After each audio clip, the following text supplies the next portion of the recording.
Hey everyone, welcome back to the video, and my goodness, like, this Halo news that we just got from the World Championship thing is huge. I mean, huge.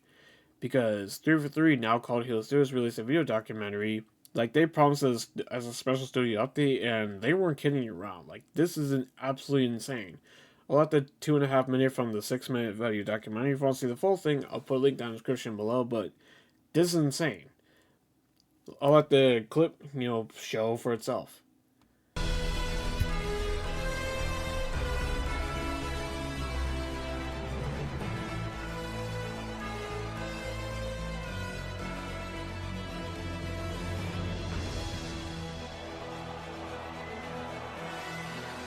The original Halo franchise was a graphics showcase. It was best in class. That's what Halo was when it first was released, and that's what Halo needs to be again.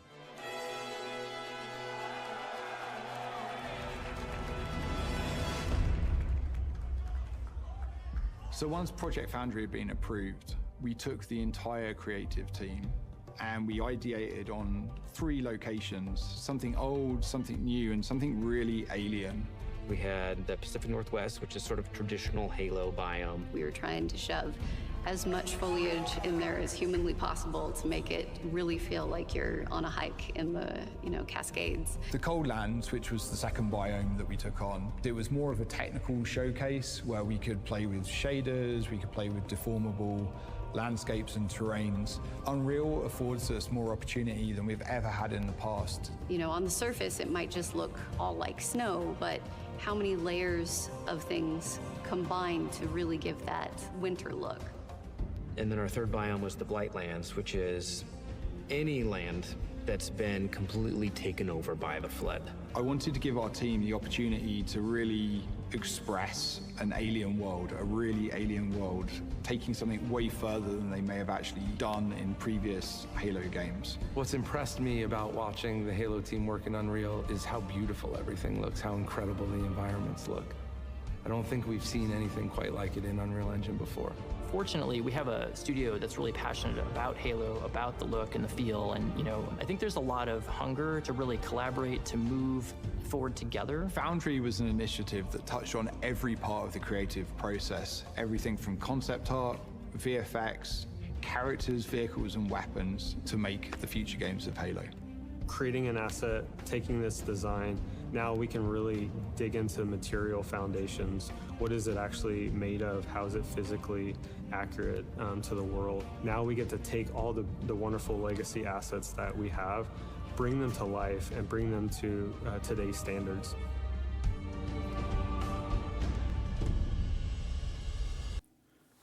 And as you can see by the footage, wow, Halo is going to look incredible in Unreal Engine. Now they specifically state, it's a work in progress, so keep that in mind, folks, as we see from this. But whatever this is, obviously it's rendered in Unreal because that's kind of the whole point.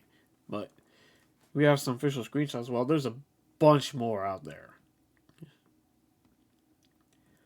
As you can see from the bottom, the bottom left, as we go through these screenshots, the new logo, it's interesting, I guess. But with that out of the way, we also have this big Xbox Wire blog post to go over to with tons more context, in my opinion. So let's get started.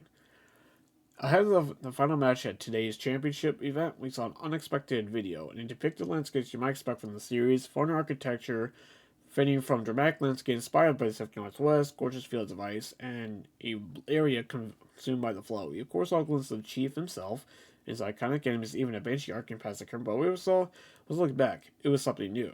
We're a new dawn. These new videos were created using Unreal Engine 5, and we learned that all future Halo games will use the engine, and that multiple new games are already in development. Alongside the engine change, the studio is seeing changes in culture, workflow, and how its teams organize to match that new approach. Franchise stewards 343 are changing their name. Halo Studios is here. Now, regarding the whole change in workflow thing, that kind of reminds me of another studio that just switched to Unreal Engine 5. I'll explain that comparison at the end of the video. But anyway, let's continue. Studio here behind it defines it less as a clean break and more like a turning of a page. If we really break Halo down, there have been 2 chapters. One is Bungie, Chapter 2 is 3 for 3. Now I think we have an audience which is hungry for more, so I'm going to try to improve the efficiency of development, but change the recipe of how we make games, so we start a new chapter today. Switching from Slipspace to Unreal is a key part of that. Previously, 3 for 3 needed a large portion of staff simply to develop and upkeep the engines games ran on. We believe the consumption habits of gamers have changed, especially how fast our content's available, hence why, the backlash over Infinite's live service. I've talked about that numerous occasions, okay? On Halo Infinite, we were developing technical stack that was supposed to set us up for the future in games at the same time. I'd say that failed, It was an experiment, obviously, but it failed, let's be real. As gaming has evolved and players increasingly point out how long it takes to see new games, that's just across the entire industry. The team at Halo Studios felt the need to react, as COO Elizabeth Van Wyck puts it. The way we make Halo games before doesn't necessarily work as well as the way we want to make games for the future, so part of that conversation we had was about how we help the team focus on making games versus making the tools and the engines.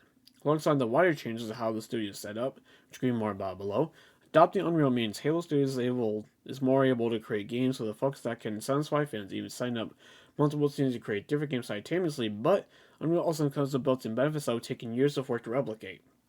This is with Slipspace. Respectfully, some components of Slipspace are almost 25 years old, explains Christopher Matthews. Although they were developed continuously, there are aspects of Unreal that Epic has been developing for some time, which are unavailable to us in Slipspace and will take in huge amounts of time and resources to try and replicate. Yeah, the whole 25-year comment thing, yeah, that's an understatement. Like, it's old.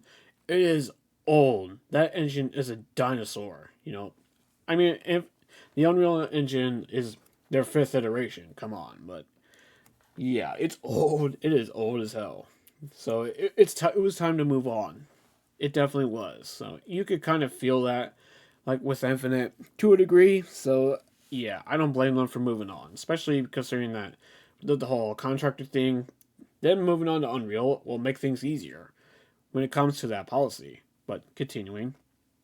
One of the primary things we're interested in is growing and expanding our world so players can have more to interact with, more to experience. Nanite and Lumen's Unreal's rendering lighting technology offer us an opportunity to do that in a way the industry hasn't seen before. As artists, it's incredibly exciting to do that. There's another inbuilt-in benefit. Unreal is familiar to huge parts of the wider gaming industry, where devs would have spent time learning how to use Slipspace when joining 3 for 3. Halo's adoption of the industry-leading engine makes it a far smoother process to bring in new talent, and this is indeed hiring for those projects right now. Hence why, again, that was a huge problem during Halo Infinite stuff. It was a massive problem. And then moving to Unreal is going to definitely help rectify that situation. It's not just about how long it takes to bring a game to market, but how long it takes for us to update the game, bringing new content to players, adapt to what we're seeing our players want. Part of that isn't how we make the game, but another part is the recruiting. How long does it take to ramp somebody up to be able to actually make assets show up in your game? With the move to Unreal, the unwrap is shorter, the experience is there, and the series can grow far faster and more organically than it could ever before. And that was kind of the whole point of Unreal, because it would make development go so much smoother, where they don't have to train somebody to use Slipspace when Unreal is so widely used across the entire industry. Heck, even Nintendo has used it, so it just makes perfect sense. Anyway, continuing. So what does Project Foundry represent? The team is clear it's not a new game, nor is it a traditional tech demo. It isn't just an exploration of what's possible. It's a true reflection of what would be required for a new game, Halo game using Unreal, and a training tool for how to get there. Foundry has been made with the same rigor, progress, and fidelity as a ship game would be. Where this type of work's been done historically, it contains a lot of smoke and mirrors. Wow, kind of throwing shade at themselves with Halo Infinite. I'm just saying. That's no diss at them. Like, that's just across the entire industry, as they said themselves. It sometimes leads players down paths where they believe it's going to be one thing and something else happens. Again, Halo Infinite. The ethos of Foundry is rigorously the opposite of that. Everything we made is built to the kind of standards that we need to build for the future of our games. We are very intentional about not stepping into tech demo territory. We built things that we truly believe in, and the content we built, or at least a good percentage of it, could travel anywhere beside our games in the future if we desire it. Heinz goes further. It's fair to say their intent is that the majority of what we showcase in Foundry is expected to be in projects which we are building or future projects. And what we've seen in Foundry promise incredible things, named after Foundry within Halo's lore. The central structure, the megastructure used to create the ring themselves. The project saw the team start to create 3 distinct biomes in the style of Halo. The goal, as Matthews puts it, make something old, new, and alien. For something old, we see a biome inspired by Pacific Northwest, a staple of the franchise, but in a new form. Waterfalls crash over mountains, a running creek becomes the site of a tableau pitching the chief against two elites, and the team push Unreal to include as much foliage as technically possible. And my goodness, like it just looks absolutely, it looks gorgeous. Like you can't deny that. It looks stunning to look at. It's stunning as hell. It's absolutely eye candy. Anyway, continuing. Or for something new, we see the Coal Lands location, a region locked in a deep freeze with snowdrifts covering plazas, one of my favorite biomes in video games, and ice reflecting what's above and attracting what's below. For something alien, we see the Blightlands, a brand new take on Halo location, worlds consumed by the Flood. The express purpose of the Blightlands was to see how this new look Halo team could push the world for itself farther than previous Halo games. The results speak for themselves. I completely agree with that, 1000%. Even though the familiar looks new and finally, the Chief's armor has been modeled with extreme care down to visual panels on his gloves. Elite's energy sword now feels less like a solid object and more reflective of the name. A cracking swoosh of dangerous energy that it wasn't just a push studio, but the engine itself. Foundry is designed to do things that we haven't seen in games using Unreal across the industry. Halo begins life as a graphical showcase for Nintendo Xbox. The goal is to make that again. They've worked closely with Unreal's creators, Epic Games, to ensure they can reach that goal. Halo is such an incredible franchise. Awesome to see Halo Studios already pushing the boundaries, said Bill Clifford, Vice President GM of Unreal. We're honored to support the Halo team, realizing their creative vision through Unreal Engine. Project Foundry's work demonstrates how they can bring Halo to life with beautifully detailed, uncompromised worlds. Of course, the soul of Halo isn't just how it looks, but how it feels. Because that was a key component of where people would be so hesitant on Unreal, because if they can replicate the feel of Halo. And I'm pretty sure Halo Studios is fully intent on replicating that. The intrinsic dance of its combat, the subtle weapons, and its sense here inhabiting the Chief's armor. While Foundry may be primarily a visual project, Halo Studios is deeply invested in retaining the essence of what players love about Halo. And as they goddamn should be, because that's what Halo should freaking be with this new initiative. Anyway, continuing. I think it's pretty well known that switching engine has been a topic at the studio's fault for a long time. The release of Unreal Engine 5 was when we felt we could make Halo games that respect and reflect the true soul of Halo while being able to build games that can live on the scale and ambition concept players want. The spirit of Halo is more than just the visuals. It's the lore, physics, Chief, each tank of a soldier, the way he moves, he feels. We're already obsessed about what players love about Halo. We're constantly listening to this feedback. That's the core of any initiative like Foundry or any intention the studio has about how they move forward. We think about intangibles, the interaction with Chief or your Spartan or the enemies. We're very careful about the decision we're making in that space. Down to precision, density of weapons, density of animation. Let us the nuances we use to verify that we're on track.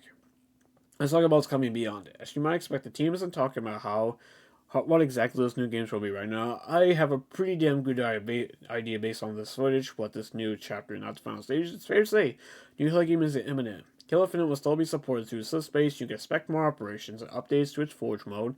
In esports, Year 4 Halo Championship Series using Infinite has just been announced, but in the background, the next steps for Halo is being taken. The quietness is by design.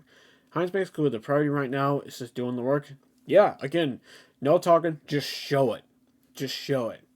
You know, that's the way to go, in my opinion. One of the things I really want to get away from is a continued tease and add possibility must-haves. We should do more and say less. For me, I really think it is important that we continue the posture we have right now when it comes to our franchise, the love of humility, level of servitude towards Halo fans. He gets it. Pierre freaking gets it. We should talk about things we have things to talk about at scale. Today, it's the first step. We're showing Foundry it feels right to do so. We want to explain our plans that Halo fans attract new, passionate developers to our team. The next way we talk about the games themselves. Amen. Maybe we'll see something in E3 at the next Xbox showcase, next summer. We'll see. Hey, again, if they have something ready, but if they don't, just keep working, just keep cooking. That's all I'm going to say. And finally, what is cool is that yes, it's Halo games. Pro on development right now, where Halo Infinite saw practically the entire studio focus on a single evolving project. Halo Studios has recalibrated. We had a disproportionate focus on trying to create the conditions to be successful in servicing Halo Infinite, but switching to Unreal allows us to put all the focus on making multiple new experiences at the highest quality. A major part of this shift has been reorganized the structure of Halo Studios as a whole, in order to give development teams where they need to make something new. At the end of the day, if we build the games players want to play, that's how we'll be successful. That's what should motivate what we build. That's also what this structure has done. We want the people that are day in, day out, making the games to be the ones to make decisions on the games. The team will also be seeking more input from outside the studio. We're seeking earlier, wider and wider feedback. She continues. We started that with Master Chief Collection, carried on that with Halo Infinite. We want to do even more for our next project. At the end of the day, it's not how do we evaluate, it's how do our players evaluate it. 343 was founded to create Halo games, but the impression I get is that it's a new incarnation. This has been retooled to put the focus entirely on that goal. With that structure, with that impediment, to create better games with players' hopes and wishes at the heart of the endeavor. You asked why we consider this a new chapter? We want a singular focus. Everyone in this place is here to make the best possible Halo games, and that's what their focus goddamn right should be. Now, what I said earlier about the comparison, this sounds like very similar to CD Projekt Red, because after Cyberpunk and how disastrous the development of that game was, because of how trouble the engine that they were using gave them, they are moving to Unreal Engine 5, just like Halo Studios is. It's gonna be weird not calling them 343 anymore. Like, it's gonna be weird. You know, not calling them that from here on out.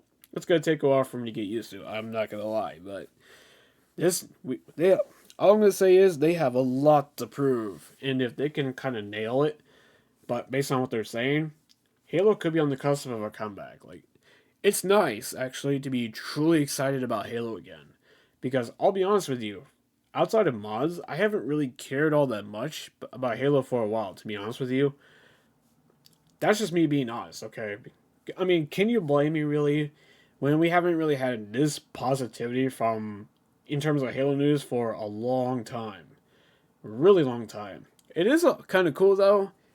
I'm just bringing this up now, but Halo Infinite is getting a third-person mode in November, which is pretty darn cool. But you know, I wonder though if they have ready. Again, this is totally based on if they're ready to do this. Okay, what if they have something planned for the 25th anniversary of Halo in 2026? But, hey, I guess time will tell, though. But at the end of the day, though, Halo Studios, guys, darn it, has a lot to prove, man. Like, they really do with the whole new management, whole new structure. It's going to be interesting to see where we are truly in a new era of Halo. And I'll definitely be covering it as we get more. But until then, I'll see you on the next one. What do you guys think of this huge news? Comment down below. I'll be reading and seeing what you guys have to think. And I'll see you in the next one. Till then, have a good one. Later.